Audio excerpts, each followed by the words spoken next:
So today I'm out here in the bullpen and I want to talk to you about flies. And out here, last year we had the worst year ever for biting flies. And there was just swarms of flies all over. It was unbelievable. And I've been fighting these flies up here for about 13 years. And I think we're pretty fortunate up here. We live at 9,000 feet up in the mountains, so our summers are really short. And with the short summer, you have a short season of flies. And I would say probably the best way that I've found to fight the flies, I've tried so many different things. And believe it or not, it's the cheap little fly paper sticky traps. And let me show you kind of my setup here. So I actually found out in this little, I used to raise little ducks and chickens and stuff in here, and then I found out that the predators can get in real easy, so it's kind of not really being used. But what I did is I found out that these little fly strips work the best, and they have to be changed a lot, probably at least once a week. In the middle of the fly season, I change them every 3 or 4 days, believe it or not. And when I started out, I actually hung right on these little clips up here. I hung these big round, it's kind of like a big round sticky trap. They're like $10 a piece, so it'd be like $40. And I found out, that's pretty expensive. And the funny thing is I was catching mostly horse flies up there, and a lot of bees, which is kind of weird, but not a whole lot of biting flies. And the biting flies basically, there's a war on flies, and it's the beginning of the war, and you're at the front lines, and things are starting to rev up when you walk out in the barnyard, and one bites you on the ear. That's when you know you're in trouble. And then on the cows, they usually get them on the legs. And I noticed today, what they'll do is they'll actually pick up their leg and stomp it. And you can see right now there's not a lot of stomping going on because there's not a lot of flies right now. There's just probably a couple out here. And when there's a couple out here, it's really the best time to get after them, because if you miss the beginning of the fly season, you get halfway into it, all those flies lay eggs, and then you have a big problem. So let me show you what I do to kind of check for flies. So they're really attracted to these manure piles, and what they do is they get under the edge of the manure, and they'll actually lay eggs underneath. And you can kind of flip over the manure and take a look, and sometimes in a really bad fly year, you'll just see like a whole bunch of maggots all through here, and that's when you know that there's going to be a really bad fly season. And for right now, I don't see many in there. And you can kind of turn some over. And I actually had chickens. They didn't survive the spring because of the predators, but unfortunately chickens don't do well up here. But the chickens, I think they scraped a lot of the edges of the manure piles, and they got rid of, I think, a lot of the baby flies, the little worms, before they actually developed into flies. So I think we're starting off at an advantage. And another thing I like to do, since it's the beginning of fly season, let me show you how I set this up real quick. Okay, so check this out. This is what I call my artificial cow. He kind of looks like a cow, right? Big and black. Not really any legs. But it's actually an old compost tumbler. Look at it. And I used to use it as a kind of a play toy for the cows until the cows got bigger and broke it. And I actually used it to compost my llama manure because it's really hot. And you have to compost it before you use it. But now I have so much compost, I don't really use this anymore. So the first thing I did to try to figure out where to set up this contraption is I took these little fly strips and put them all over the place. They're real cheap. They're like 50 cents a piece. And I put them all in the loafing shed, all around outside. I even ran some panels right next to the cow's legs, right between their legs. And I didn't catch as many flies as in here, believe it or not. This is like a magnet for flies. And then I was looking on some YouTube videos about some fly catchers. And apparently the fly catchers that are most effective, supposedly, are these big black plastic sheets or boxes, and apparently the black attracts the flies. So what I do is I hang like 10 strips in here and then put this underneath it, and it catches a lot of flies. This is really a good setup.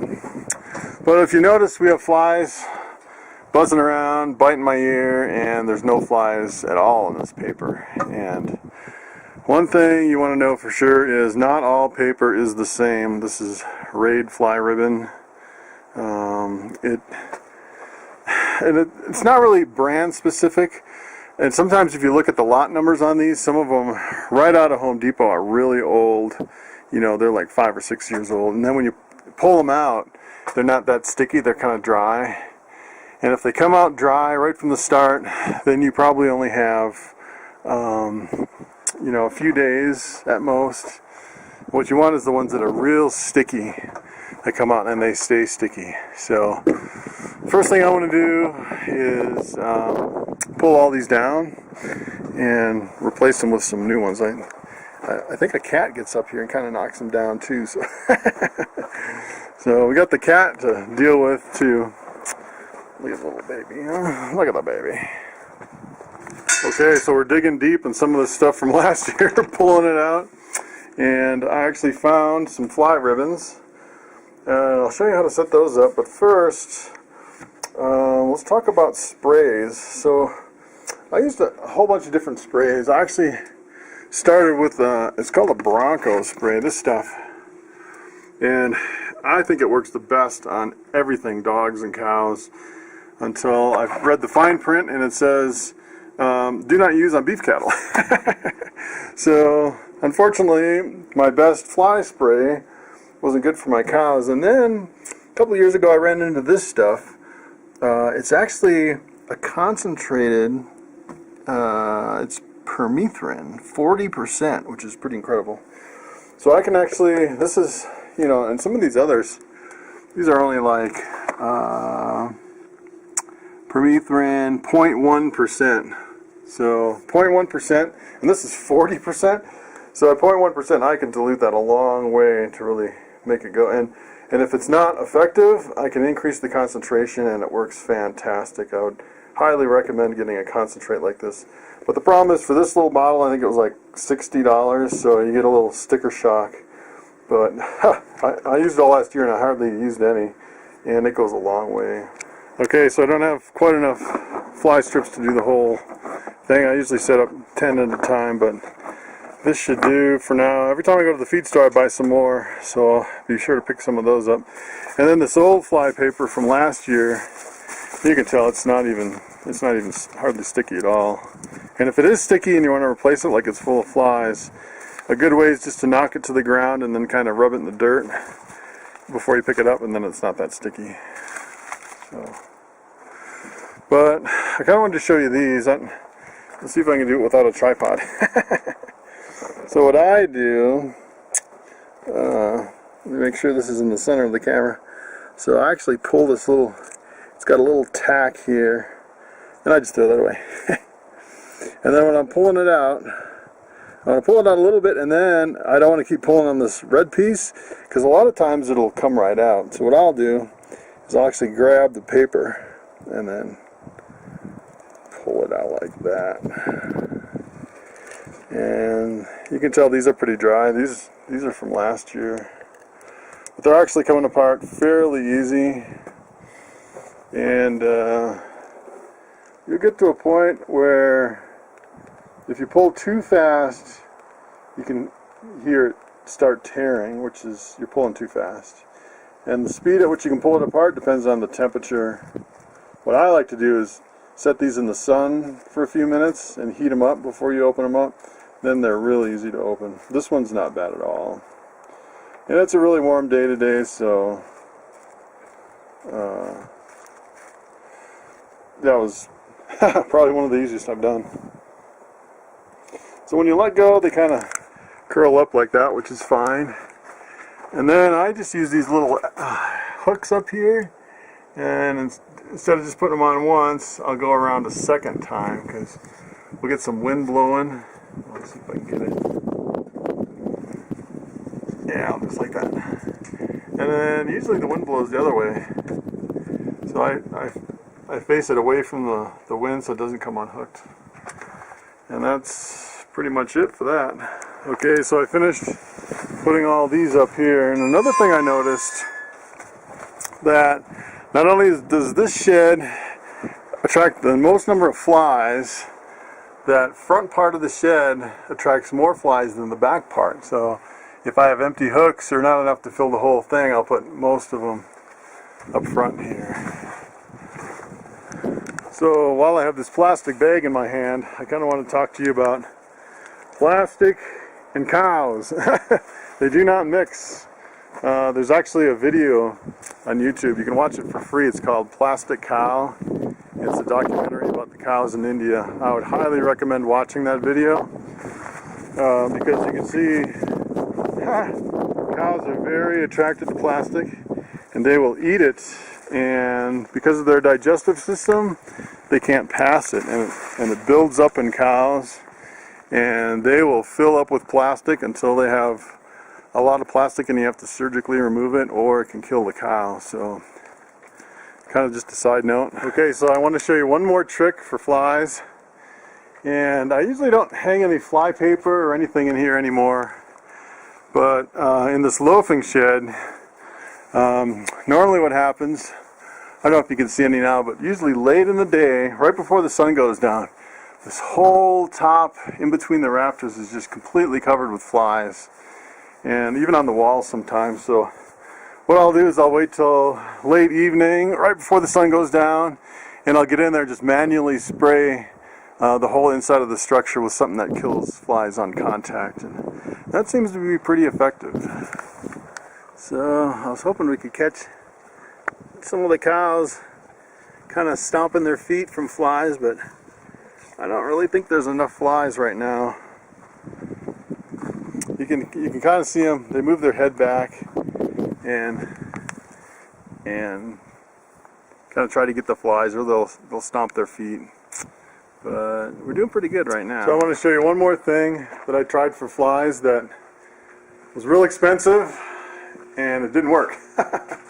And that was my big huge fly zapper, mosquito zapper, and this is like the biggest fly zapper you can buy. It was like over $300, and it was advertised that you could use it for flies. Unfortunately, in my case it doesn't work, but it's the bomb for mosquitoes, let me tell you.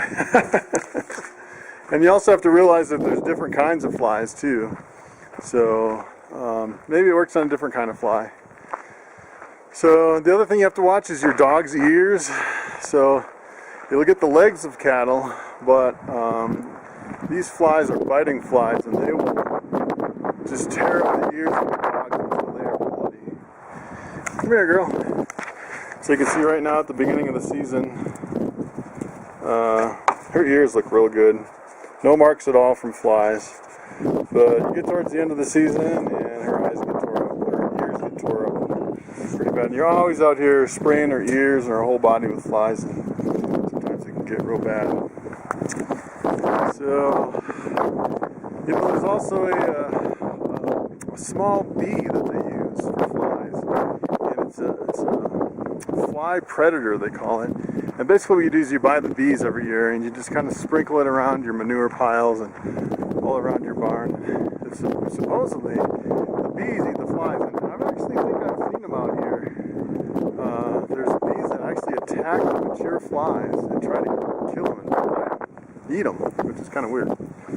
I haven't used them, but apparently some people have, and I think they're just out here because people have been buying them and ordering them, and they just happen to be in the area. So that's it for my report on the war on flies. So for everyone that's battling flies with their cows and their horses and their dogs and whatnot, good luck on the war, and I hope you win.